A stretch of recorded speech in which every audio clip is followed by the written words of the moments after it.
Morning.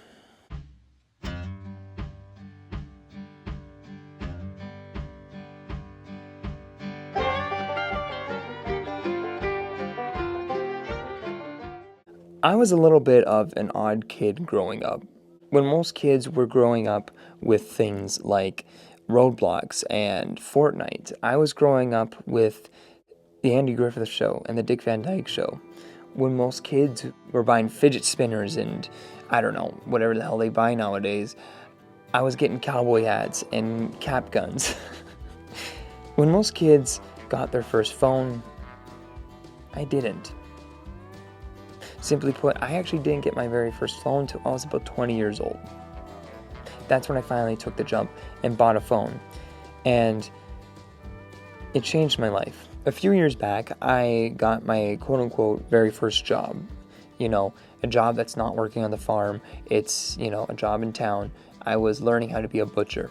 And the interesting thing is that I thought, and I still think, I need to get a device. I need to get a phone, to stay in contact with everybody. And yeah, I did. I can't argue that.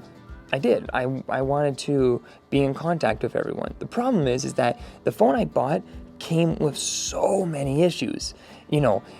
I noticed right off the bat my time was gone because I was wasting it on my phone. It was like, well, you just got to get better at it and blah, blah, blah, blah, blah. Well, I couldn't. I wasted too much time. And with only, I think, 2 years, I said to myself, I gotta change something. I gotta do something different because I cannot pretend that this is normal. Even to the rest of the world, if it might be normal, it's not normal to me.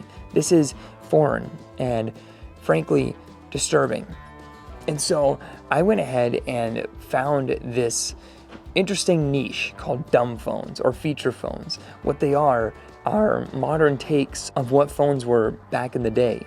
And I started my quote-unquote digital detox, and now I'm at a point that I feel 10 times better, and I'm very thankful taking that step. So today I'm going to talk about the phone that I'm currently using. It's been about a year now.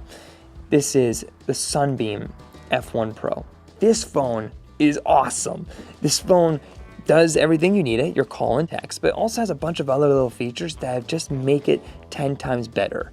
One thing that I don't like about flip phones, because I used to have a family phone that was a flip phone, was its texting. I hate texting because texting was garbage on flip phones. In my humble opinion, it still is. That T9 or the triple click, or there's a few other ones, it was just too much. Now this phone does have that, but it has so many other features that just make it a breeze. For example, one of the things that it has is talk to text.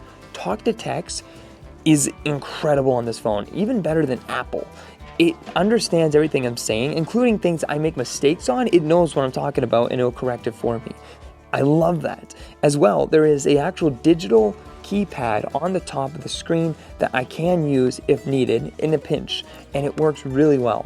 Typically when someone contacts me, I'm able just to pick it up, say what I need to say, and put it away, and have no issues with it at all. If you are someone who does like T-texting or triple click, it does have that function as well. It has normal buttons and those kind of things, but I think the digital keypad and the talk to text is a game changer with this phone.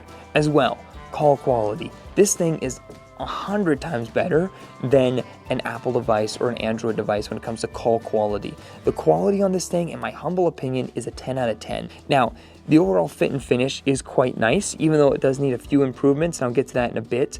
I love the fit and finish. It has USB-C, so it does have that modern take, like I was saying. As well, it has a charging dock that I can actually put it in and it will charge inside the dock. But when I'm on the road or something like that, I always have a USB-C option. It does also have some physical buttons, such as a volume button and a spot to put in a 3.5mm headphones or something like that.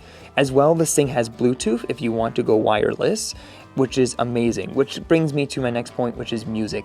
Music is clear on this thing and I have no issues with it at all. I don't personally use it much for music. I have instead the iPod Shuffle, which the iPod Shuffle is another conversation I would like to get into maybe in a different video, but I just have this guy as my music player.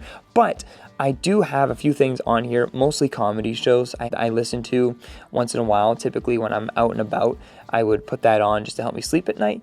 And it is so crisp and clear, and also I can hear it very easily out of the back speaker or with headphones in or Bluetooth, depending on what you want. The other thing that I love about this device is it has an external battery, something that most devices now don't have. So if the battery were to ever go out, I could just simply buy a new one, slap it back in, and it's good to go again. Something that I wish more devices would do, but sadly don't. So kudos to them. Now to some other things that this phone has that not even most flip-up phones have, and that is navigations. This thing has two different navigations set up. I think one is called Navigations and the other one is called Waze. I only had to use it once or twice, but both times I've used it, I have had nothing but great things to say about it. I'm very happy being able to use that. There was a time that I went and picked up my brother and we were at the airport and we had to go, I think, to IKEA or something, and where we were, it was a lot of different turns and stuff. So easy to understand. It does talk to you, so if you need to hear it while driving, it has no issues with that. It's a really, really nice system. The other thing that it has is weather.